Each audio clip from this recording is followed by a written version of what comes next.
one of the biggest things and one of the most surprising things for me was just like hearing the news about Gavin McKenna. Gavin McKenna has been charged with felony, aggravated assault, simple assault, harassment, and disorderly conduct. I saw it and it said he could face up to 20 years in prison. Good, yeah. And I was like, Felony okay, charge. is this a situation where he's cooked? Or is it a situation where he can get out of it? What's going on, everybody? Welcome back to the Brothers in the Box. I'm Elias here with Ishan. NHL is over. It is officially done. We have For come. now. We've come to the end. And what an action-packed 59, 57, 58, 59 games for a lot of teams. Yeah, I think we saw a lot of ups and downs from multiple teams, and then you look at around the league, and honestly, I'm a little bit surprised At just where teams are. I'm not. I did not think Toronto's going to be at the bottom of the Atlantic. I did. Okay, well, I did not. We can No, yeah. quickly Let's go look back at the to our predictions. Let's look at the predictions. predictions. I said that the Maple Leafs would finish fourth in the Atlantic. The Sabres have very, very much surprised me, though. I will say that. I think some teams that have surprised me so far, Sabres definitely. I think all of the Atlantic has been very tough this year. I think that's very interesting. I think the Panthers are no longer in a playoff spot right now, They're not. No. which is kind of interesting. I feel like, you kind of expected that with both big players being out. And then you look at the Rangers, who in both of our predictions were third in the Metropolitan. Oh, were they actually? Yeah. And they're last.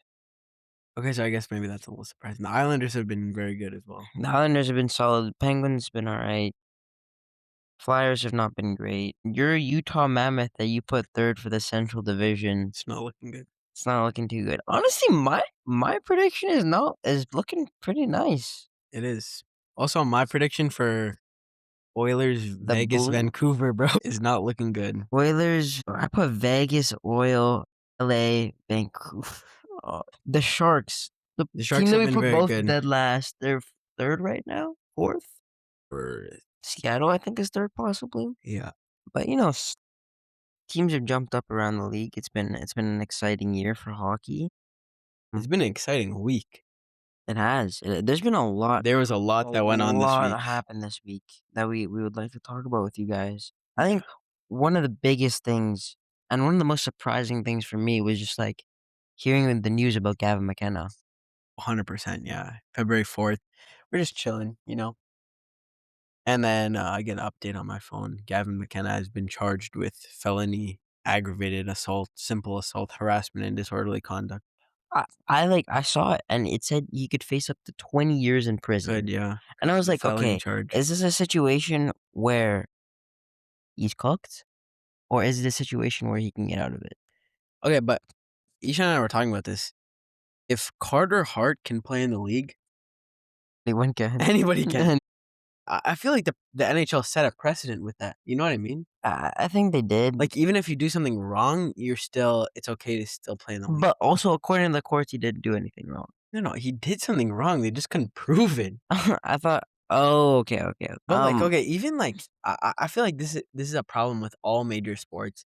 Athletes, because they have a lot of money and they have that kind of... I feel like it's with all celebrities, Yeah, maybe all celebrities, like, they have that kind of ego kind of thing going for them.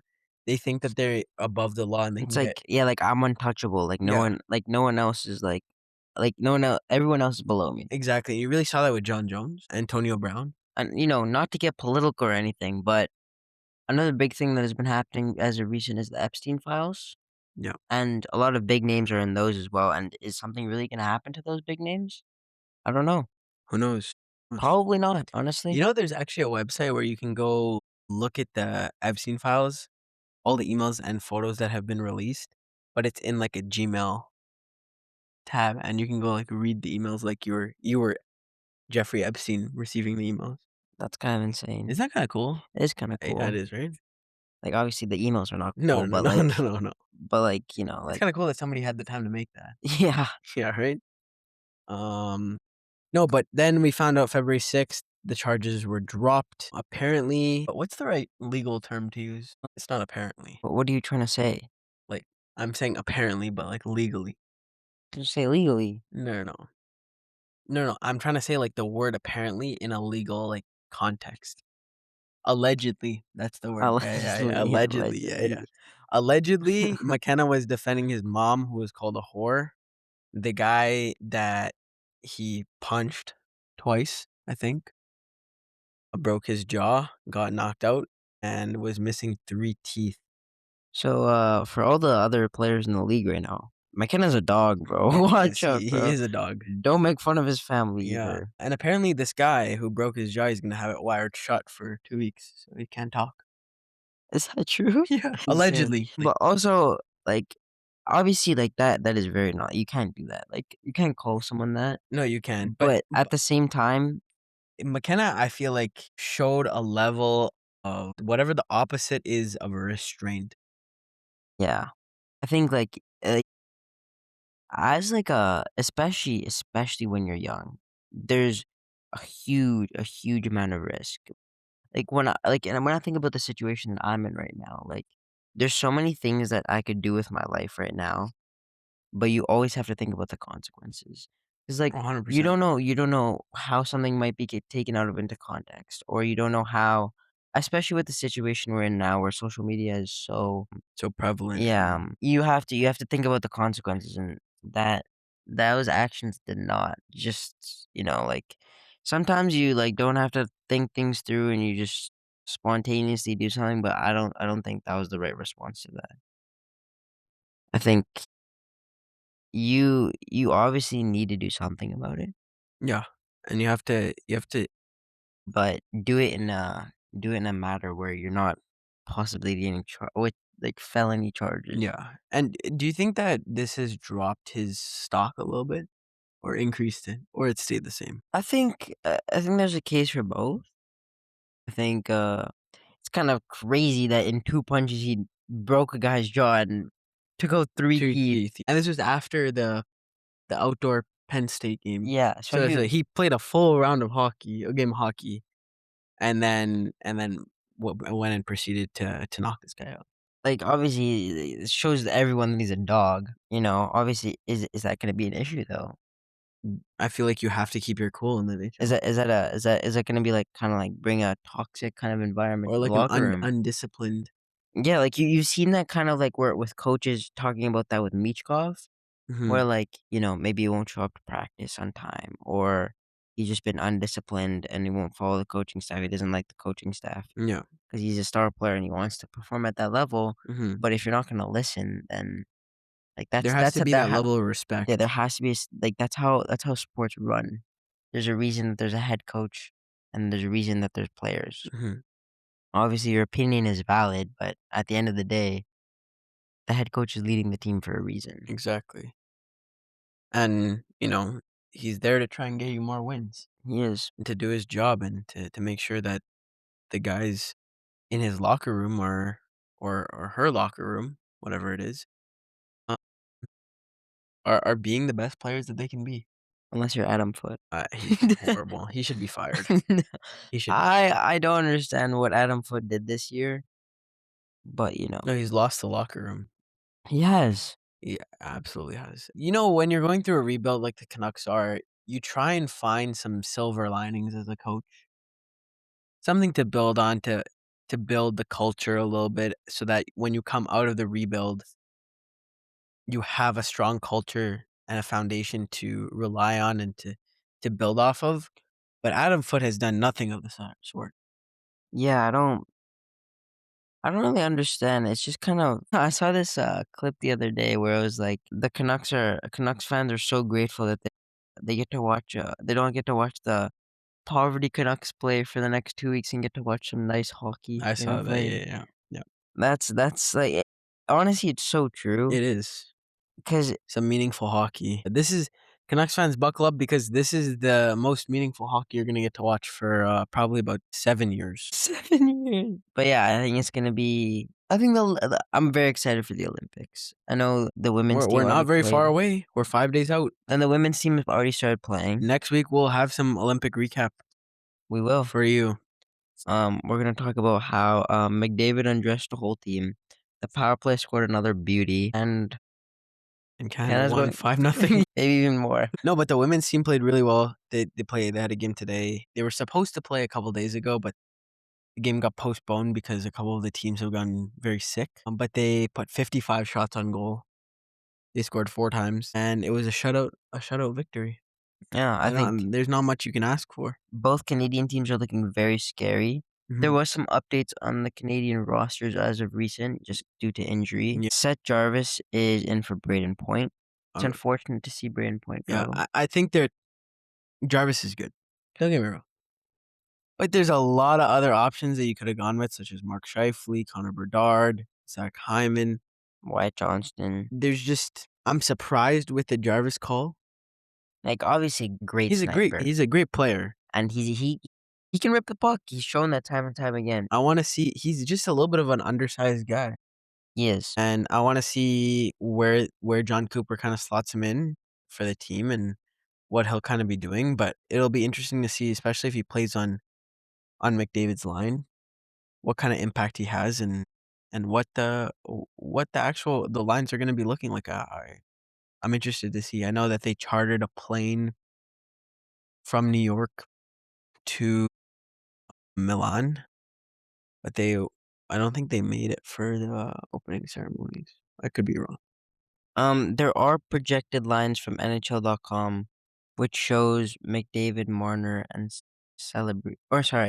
McDavid, Marner, and Celebrini on the same line, And then which Jarvis is an extra. I would honestly like.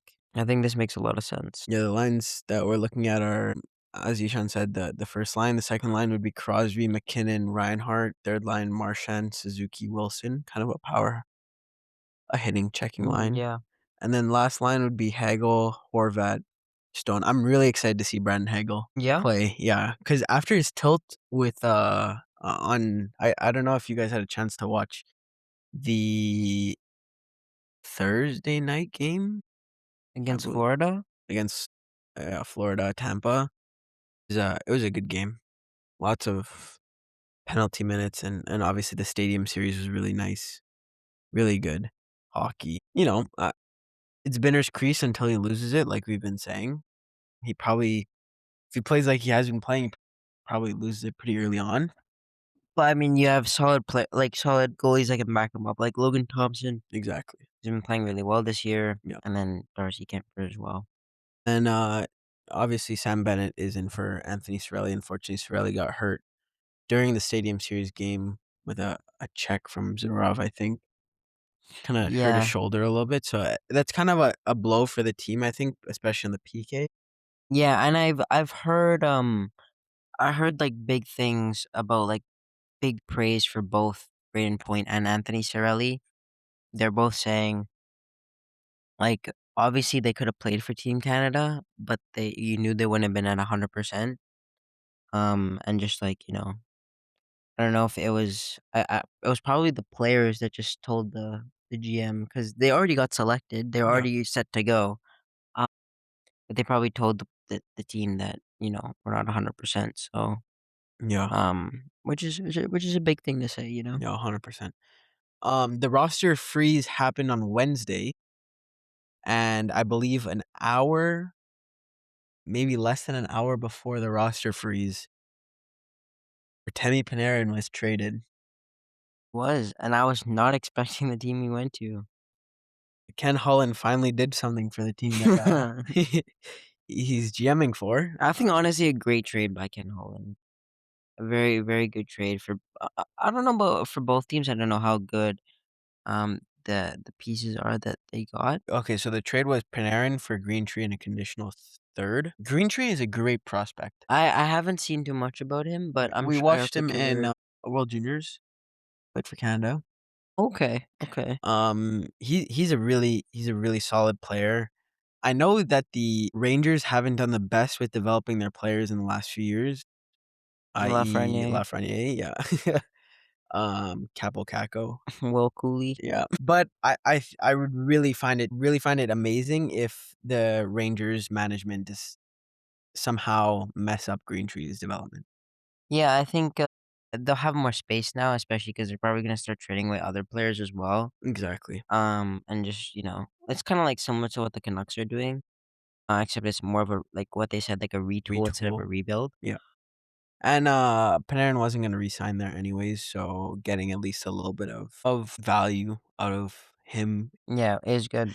I think, makes a lot of sense. and I think, just, like, to specify the conditions on the 3rd rounder, if the Kings win 1 round, which is hilarious that Ken Holland did that, it turns into a 2nd rounder, and the reason I say it's hilarious is because for the last 5 years, the Yeah, Kings have 4 lost years. 4 years. Sorry, 5 this year. The lo No, the Kings aren't making the playoffs. I don't care if they um, added Panarin. the Kings have lost to the Oilers in the 1st round every single year, and then if they win 2 rounds, which is crazy, they add an extra 4th rounder to that. And, So, Panarin did sign a deal with them for 11 by 2. yeah, There was a deal on the table from Seattle, which was north of 14,000,000 at 4 years, but Panarin decided, "I don't wanna go to Seattle." and I think that's so fair. Yeah, it is 100% I so think fair. that I think honestly they would've traded away Shane Wright. I think they might have had to trade away Shane I Wright. think they would've traded away Shane Wright. Something around or like around Something something like like that, that. yeah. No, 100%. Something that you've been excited about, though, this week was the NBA trade deadline. Yeah, I think I've been talking to a lot of it with my friends recently, and it's just like, you know, I don't know if you, me personally, I love seeing, just random sports, just like you see big names just getting traded and like just like moving around to teams that you don't expect. And I think that's what kind of happened on the NBA trade deadline. Like obviously there was just huge names and then there's like a little bit not as prominent names, but like a lot of players got moved during the deadline and that's always exciting. Just to like take you guys through some of the trades that happened. Some of the big names were Anthony Davis to the Wizards, Harden to the Cavs for Darius Garland, Tingus Pingus or Kristaps Porzingis to the Warriors, which ultimately led Kaminga out of the Warriors finally to Atlanta. Then McCain went to the Thunder, which was very surprising. Vucevic went to the Celtics. Kobe White went to Charlotte, and Chris Paul went to the Raptors. But, there's this whole situation where he doesn't need to report to the team, he got waived or something. But, yeah, I think the NBA trade deadline was big, and I hope it's something similar to for NHL, but I don't know, we'll I don't see. think it'll be that as big. But I think it'll still be exciting. Yeah, and, speaking of the trade deadline, the Oilers have to make some moves. They do. They do have to make Um, some moves. Mangiapane, or the bread eater, as we found out today, that's what his name roughly translates to, uh, needs to go. It's time. The experiment didn't work. He played a good game against Toronto, you know? Did he? Yeah, he did. 'Cause didn't he have a giveaway and they got benched? Did he get benched? I thought so. Okay, regardless, he had a good start to the game, but no, he doesn't fit the team. He's a little too undersized for what he needs to be doing for the team, and, I wish him the best of luck somewhere else. I thought it would work. It did not. I was very excited about him, but as Leon Draisaitl said in his rant after the loss on Thursday, they're giving up too many goals. They can't defend, and they're just not good enough right now. And I think this kinda rant, if you'll call it a rant, in his presser, he just he just gouged everybody. He did. Nobody was He safe. he told he got asked and, he said exactly what's wrong with the team, and it's everything. Everything's not working as it should. And he made it specifically clear that this team is not the team of the past. This is a different hockey club.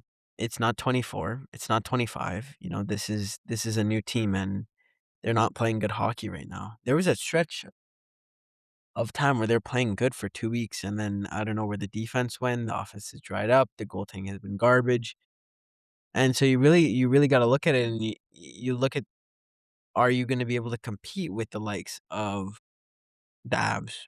Yeah, like, with the obviously Wild, you know? like, yeah, like, obviously teams like, good teams are gonna have bad runs, like, the Avs have not been playing up to their par as of recent, And neither have the Wild. but you still have to bounce back from that, You like, have to. if Draisaitl saying something like this, it shows how big how, much this team needs to bounce back after the Olympics. I think, he said at the very end, he was like, "Obviously, there's a break right now, but we need to be better."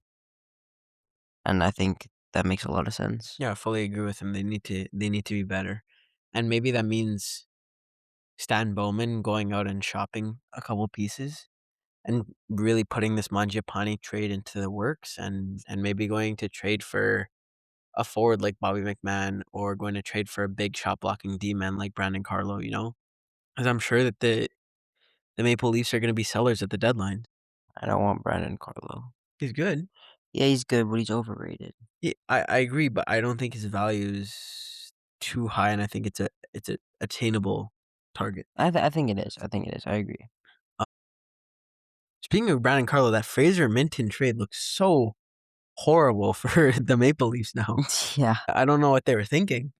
Yeah, I don't know either. I think he's 3rd in the Rookie of the Year race. Yeah, Fraser Min's been very He's been solid tearing up the NHL, to be honest. because he's on Boston right He's now, playing with Boston, yeah. and I Boston is playing good hockey right now. Boston, I like Boston's they're obviously not an amazing team, but, for what they have right now, They're playing fun hockey. yeah, I enjoy watching them play. I think that Stadium Series was electric. It was the game of the year, in my opinion. Hands down. No question. Game of the Mhm. year. I agree. Yeah, but, the Oilers need to be better. We've been saying this. They're gonna bring Paul Coffey. I've heard rumors that they're gonna bring Paul Coffey back. I heard that as well. I would really love to see that because I think he did a really good job with the defense, and I think being an Oiler, he knows how much it means to the city.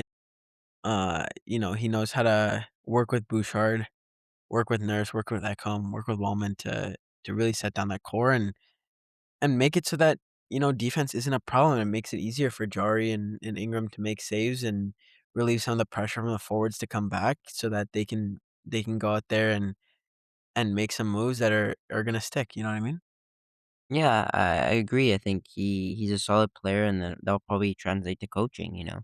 A lot of the time when you have when you're a solid player, you have a good IQ. That'll hopefully translate. I also wanna talk quickly about, the statement that McDavid released in the Players Tribune about how much he loves being in Edmonton, how much he wants to win in Edmonton. If you're an Edmonton fan listening to this, personally reading that statement, nothing warmed my heart more that day Yeah, but than to read what McDavid was saying about the team. I agree with you. I think in my opinion, I think for some people it came as a shock. And in my opinion, I don't think there was ever a doubt in my mind that that wasn't the case scenario. I I don't know think if I think a little bit of I it. don't know if that's entirely I true. think I think I don't know. okay, okay, but I think in the very beginning, obviously there was a big thing about whether or not he was gonna resign. But after he resigned and for the amount he resigned, No, that has never yeah, for been, sure. out of the question I that agree with that. because he took so little money, and obviously he didn't take a huge a very long deal. But you can't, you don't have to doubt him anymore. He's done everything he can, to try and get this team to win, Yeah. and it shows, just like how he's playing right now as well, that he wants to win in Edmonton. Oh, 100%. 100%. We have a couple more hot takes to review for this week. The first is an Olympic hot take that comes from one of Ishan's friends. And the take is Team Russia would win Olympic hockey. That's a loaded statement. I think it is. I think it's an interesting take. I also don't think that it's that hot. I think it's a warm take, I would agree with that. if you will. Kucherov, they interviewed Kucherov and he said it's not going to be best on best without Russia. And he's right. He is right. He's He is right that absolutely that that Russia team is Russian stacked. is crazy. The goaltending is amazing. The players are the defense is big and strong and, is decent. And I think that they would take a lot of teams by surprise. I think they're definitely the 3rd best team. Yeah, I think when you look at I think they can give the the Canadian team and the US team a challenge for sure, yeah, I and think that maybe even sneak out a victory. I don't think that's crazy to say. yeah, like like all players that are on on NHL teams that are Russian are dogs. Like you look at Ovechkin, like one Absolute of dog. basically the biggest dog in the NHL of all time. Yeah. And Mm, then you look at for example, on our own team, you look at Pods. yeah, He's not afraid to go hit.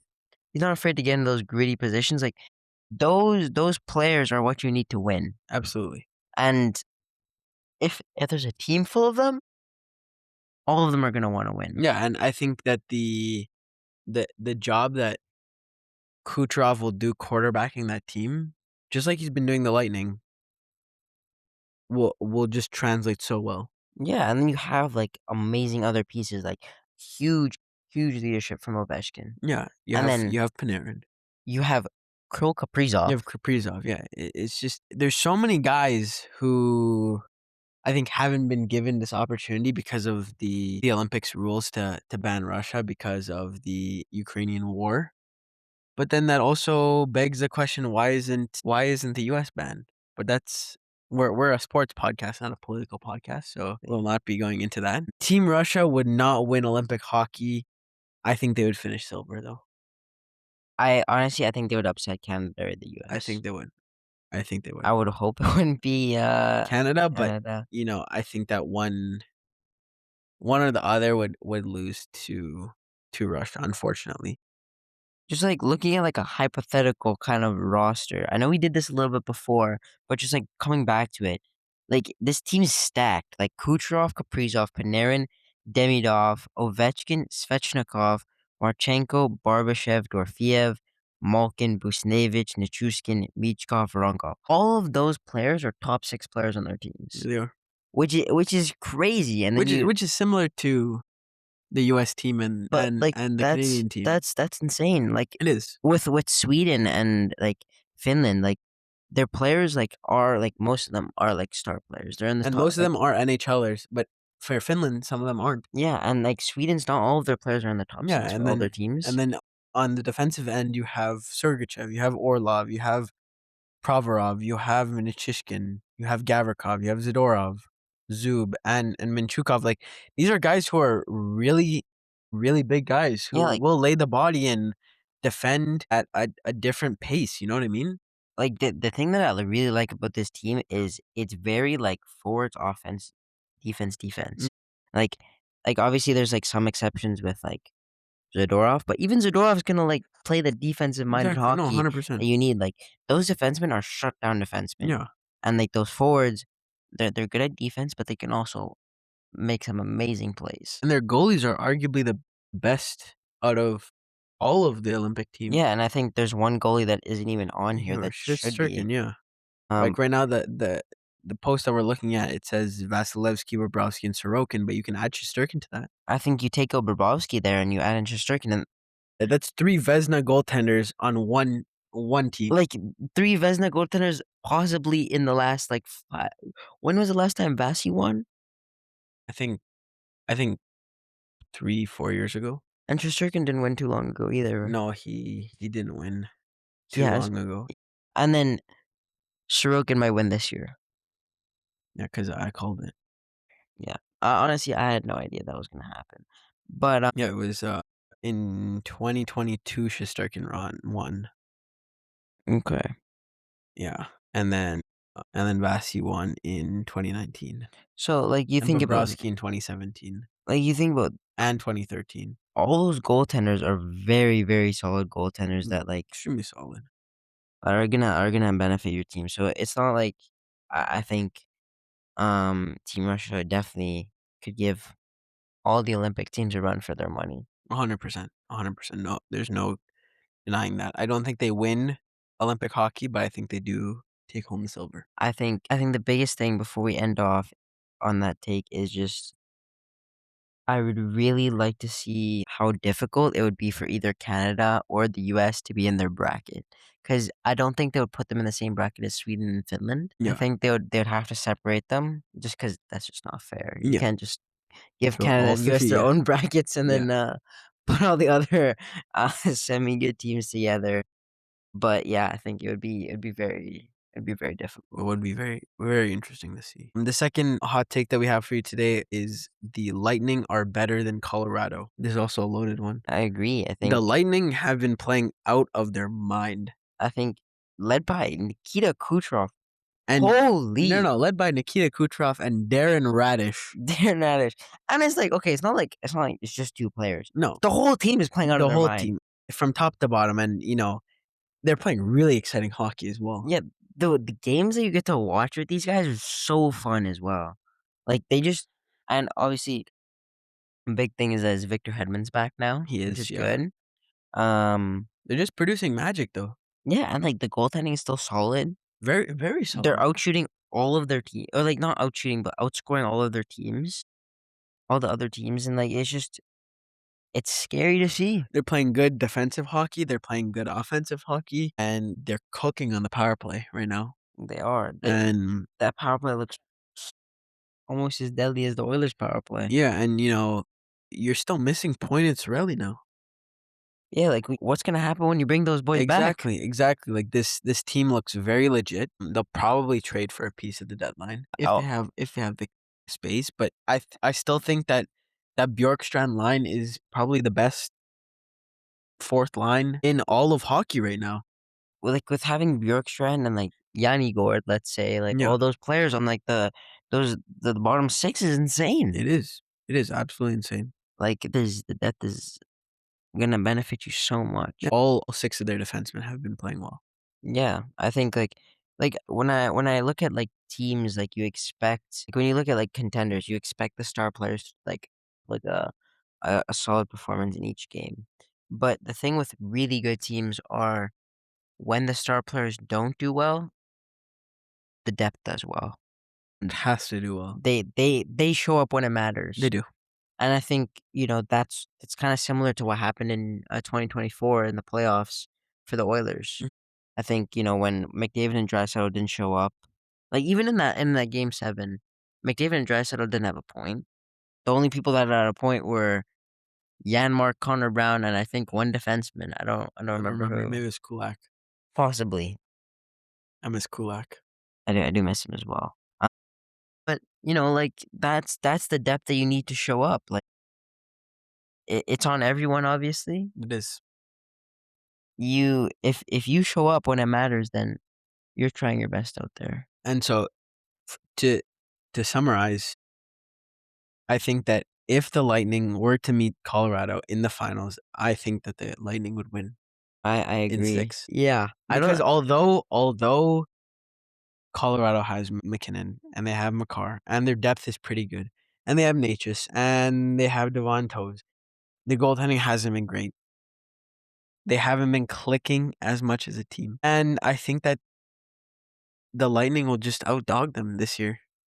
I think Just what happened to the Lightning in 2022 is what will happen to the Colorado Avalanche. yeah, I agree with you. I think, like, okay, the Avs have shown time and time again that, yes, they're amazing team, but they can get beat by anyone. They can get beat by Dallas. They can get beat by any other team that's a contender because of how important just, like there's so many different factors in playoff hockey, and I think the Lightning have experience, and they're more than good enough to beat the Avs. 100%. So, to end off here for our players of the week, we have Nikita Kucherov, very fitting, with 7 assists, 2 goals in 3 games played, which is 10 points in 3 games is kind of insane. Yeah, I believe he's had, like, a 3-game 3-point streak or something like that, Well, last game he only had 1 point, or but something like this. Yeah, before before that he that. did, yeah, which is absolutely insane. He's put himself back into the Art Ross race, trailing McKinnon by, I believe, 2 points now. But, yeah, Kucherov saw everyone was like, "Oh, McKinnon or McDavid." He's like, "No, I want it. I'm I'm I'm that part guy. of this race. I'm that You guy." should be speaking my name, you know? But no, like, that's what exciting hockey's there Oh, for, you know? 100%, 100%. And then we have Jack Michael, or sorry, Jack Michaels. He should be the honorable mention with the calls that he's giving out. Jack Eichel with our honorable mention with how many assists is that? 5 assists, 2 goals in 4 games played. Vegas has been kind of on and off. I think Vegas does not deserve to be in first of the Pacific. No, the Oilers just haven't been good enough. I think it's kind of insane that we're still second. I don't think We we've don't been deserve to playing how be we've been second. second. It's kind of crazy though that we have more regulation wins, or just more wins period, than the Golden Knights, and they're still ahead of us because of that point. The NHL needs to implement a 3-2-1 system. Yeah, I think it would be very nice. It's time. The time has come. But with that, we'll see you guys. Talk to you guys next week. Enjoy the Olympic hockey. Enjoy all the Olympic events. Today there was men's big air. I think there's going to be ski jump. Olympic opening ceremony just happened on Friday. Yeah, they did. So if you didn't catch those, catch them. I believe they were very good. And Enjoy the Super Bowl tomorrow, because the Seattle Seahawks, I believe, will win. We'll come back and we'll see if that just true. before we leave, what's your score prediction? My score prediction, I'm saying 31-10 Seahawks. I think it's going to be more of a high-scoring game than low. 32-26 Seahawks. Okay. And then we'll update you. Have fun. Super Bowl is always a good time. Enjoy that Bad Bunny for performance. I'm really looking forward to that. Yeah, album of the year is going to be presented Yes. to all Super Bowl stadiums. Yeah, enjoy Olympic hockey, and we'll see you guys next week.